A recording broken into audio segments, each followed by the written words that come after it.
بسم اللہ الرحمن الرحیم۔ السلام علیکم ورحمۃ اللہ۔ آپ دیکھ رہے ہیں UAE اردو نیوز اور میں ہوں ستار لغاری۔ خبروں کی تفصیل کی طرف جانے سے پہلے ایک ریکویسٹ، اگر آپ میرے چینل پہ پہلی بار آئے ہیں تو پلیز چینل کو سبسکرائب کر دیجئے اور ساتھ بیل کے آئیکن کے اوپر بھی کلک کر دیجئے۔ اب چلتے ہیں خبروں کی تفصیل کی طرف۔ متحدہ عرب امارات نے حج 2024 کے لیے رجسٹریشن کھول دی ہے۔ سائن اپ کرنے کا طریقہ اس ویڈیو میں سیکھیں گے۔ اگر آپ حجاز مقدس جانے کا ارادہ رکھتے ہیں تو یہ ویڈیو ضرور دیکھیں۔ اب چلتے ہیں اس کی تفصیل کی طرف۔ حکام نے منگل کو اعلان کیا کہ حج 2024 کے لیے متحدہ عرب امارات کا رجسٹریشن پلیٹ فارم اب کھلا ہے۔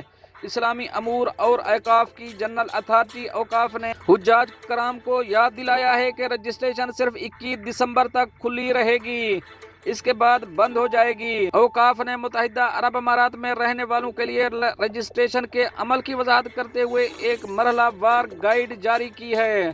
نمبر 1، اوقاف UAE کی سمارٹ ایپ کا تازہ ترین ورژن ڈاؤن لوڈ کریں۔ نمبر 2، ایپ کھولیں اور حج پرمٹ سروس کے آپشن پر ٹیپ کریں۔ نمبر 3، پاس ڈیجیٹل ID کے UAE اپنے ساتھ لاگ ان کریں۔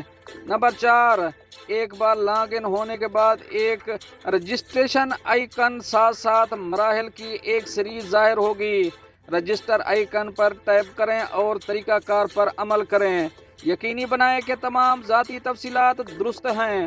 عام طور پر متحدہ عرب امارات صرف اماراتیوں کے لیے حج پرمٹ جاری کرتا ہے۔ تارکین وطن کو اپنے آبائی ممالک کے کوٹے اور طریقہ کار سے گزرنا پڑتا ہے۔ حجاج عام طور پر لائسنس یافتہ ٹور آپریٹر کے ذریعے حج کے لیے جاتے ہیں، جس کی فہرست general authority of Islamic affair and endowments کی ویب سائٹ پر دستیاب ہے۔ آپریٹر تمام جامع حج پیکج پیش کرتے ہیں جو ویزا کے اخراجات، ہوٹلز، ٹرانسپورٹ اور کھانے کا خیال رکھتے ہیں۔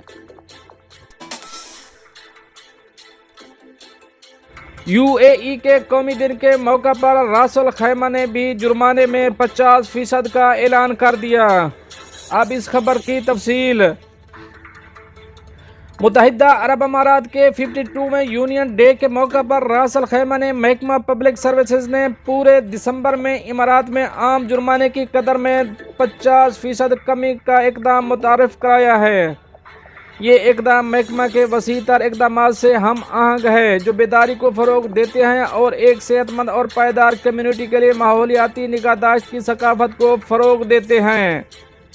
راس الخیمہ سروس ڈپارٹمنٹ کے ڈائریکٹر جنرل خالد فضل العلا نے اس بات پر زور دیا کہ یہ اقدام یونین ڈے پر معاشرے کے اراکین میں خوشی پھیلانے کے محکمے کے عزم کا حصہ ہے۔ ریاتی جرمانے کا مقصد رہائشیوں کو بقایا جرمانے کا تصفیہ کرنے کی ترغیب دینا اور افراد کی سماجی اور اقتصادی حالت کو مد نظر رکھا جاتا ہے۔ عربی روزنامہ الخلیج کی رپورٹ کے مطابق یہ رعایت فراہم کرنے سے محکمہ کا مقصد رہائشیوں پر پڑنے والے مالی بوجھ کو کم کرنا اور کمیونٹی کی مجموعی ترقی میں حصہ ڈالنا ہے۔ اتھارٹی نے افراد پر زور دیا کہ وہ اپنے مفادات سے سمجھوتہ نہ کرنے کی اہمیت پر زور دیتے ہوئے جرمانے کو ختم کرنے کے اس موقع سے فائدہ اٹھائیں۔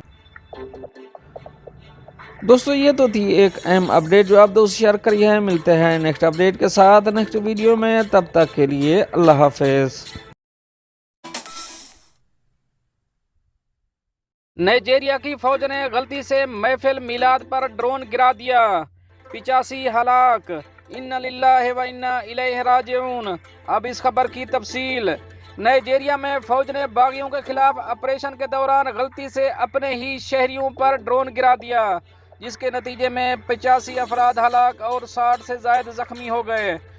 عالمی خبر رساں ادارے کے مطابق اس مقام پر مذہبی تقریب جاری تھی جہاں نائجیرین فوج نے ڈرون مار کر گرایا اور اس میں خواتین اور بچوں سمیت 300 سے زائد افراد موجود تھے۔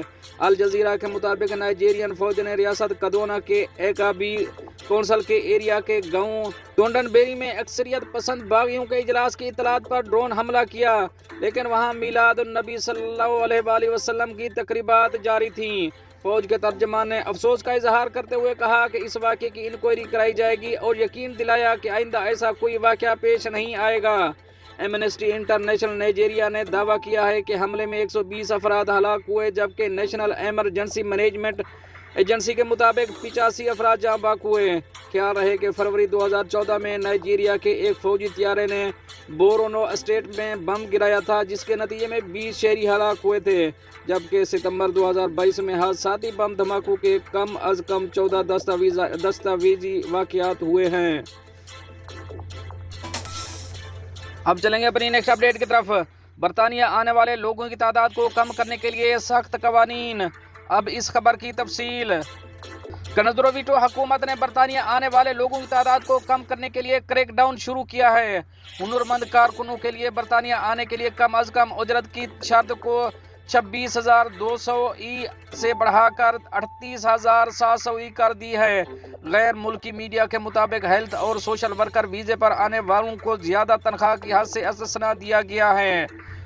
ہوم سیکرٹری جیمز کلیورلی نے پارلیمنٹ میں نئے اقدامات کا اعلان کرتے ہوئے کہا کہ بیرون ملک سے آنے والے ہنرمند کارکنوں کو والدین اور بچوں کو لانے کی بھی اجازت نہیں ہوگی۔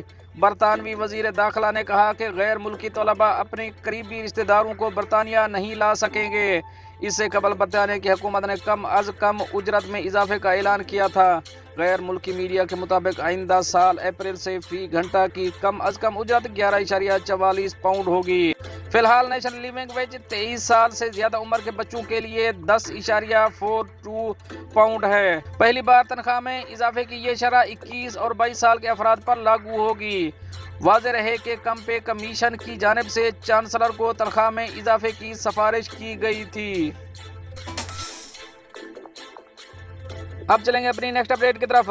اسرائیلی فوج کی مسجد اقصی کے امام کے گھر کو منہدم کرنے کی تیاری۔ اب اس خبر کی تفصیل۔ ترک خبر رساں ایجنسی انادولو کے مطابق مقبوضہ مشرقی یروشلم میں البوک کے محلے میں واقع 18 رہائشی کمپلیکس میں 100 سے زائد فلسطینی خاندان مقیم ہیں، جن میں شیخ اکرمہ صبری کا گھر بھی شامل ہے۔ عینی شاہدین نے انادولو کو بتایا کہ اسرائیلی پولیس اور انٹیلیجنس کی ایک بڑی فورس نے اتوار کی صبح مشرقی یروشلم کے البوا محلے میں واقع اپارٹمنٹ سمیت پوری عمارت پر چھاپہ مارا، جس میں 85 سالہ شیخ صبری رہائش پذیر ہیں۔ انہوں نے مزید کہا کہ فورسز نے عمارت کے دروازے پر انہدام کا نوٹس آویزاں کیا، جس میں غیر مجاز تعمیرات کی وجہ بتائی گئی۔ فلسطینی خبر رساں ایجنسی وفا سے موصول ہونے والی مزید اطلاعات میں بتایا گیا کہ پیر کو یروشلم کے السوری محلے میں ایک اور اسرائیلی چھاپہ اور گرفتاری عمل میں آئی، جس میں 7 فلسطینیوں کو گرفتار کیا گیا۔ مفتی شیخ اکرمہ صابری کے گھر کو بھی انتہائی دائیں بازو کے اسرائیلی انتہا پسندوں نے نشانہ بنایا۔ دا مڈل ایسٹ IMEE نے اطلاع دی ہے کہ نازی ہنٹر کہلانے والے صہیونی انتہا پسندوں نے اس سال 7 اکتوبر کے حملے کے صرف 2 دن بعد قائم کردہ ایک چینل پر 13 اکتوبر کو شیخ اکرمہ صابری کا خطاب نشر کیا اور ان کے قتل کا مطالبہ کیا۔ انتہائی دائیں بازو کے گروپ نے شیخ صابری کو ختم کرنے کے لیے سب سے اہم ہدف قرار دیا۔ شیخ صابری کی قانونی ٹیم کے سربراہ خالد زبرکا نے MEE کو بتایا کہ 85 سالہ مبلغ کے خلاف دھمکیاں خاص طور پر تشویشناک ہیں، کیونکہ ایسی کالز کو اسرائیلی حکومت کے اندر موجود عناصر کی حمایت حاصل ہے۔ خالد زبرکا نے مزید کہا کہ جیسا کہ ہمارے پاس سیکیورٹی کا فقدان ہے، اسرائیلی قانون نافذ کرنے والے ادارے ہمیں یا ہمارے فلسطینی رہنماؤں کو کوئی تحفظ فراہم نہیں کرتے۔ مفتی اعظم شیخ اکرمہ صبری فلسطین پر اسرائیل کے قبضے اور آباد کاروں کے تشدد کی مذمت کے لیے اپنی بااثر آواز استعمال کرنے کے لیے مشہور ہیں۔ اسرائیلی آباد کاروں کی طرف سے بار کے بے حرمتی کے پیش نظر اقصی کے تحفظ پر شیخ صبری نے اگست میں کہا تھا کہ فلسطینی عوام مسجد الاقصی کو نقصان پہنچانے یا چھونے کی اجازت نہیں دے۔ دوستو یہ تو تھی کچھ اہم اپڈیٹ جو آپ دوست شیئر کری ہیں۔ ملتے ہیں نیکسٹ اپڈیٹ کے ساتھ نیکسٹ ویڈیو میں، تب تک کے لیے اللہ حافظ۔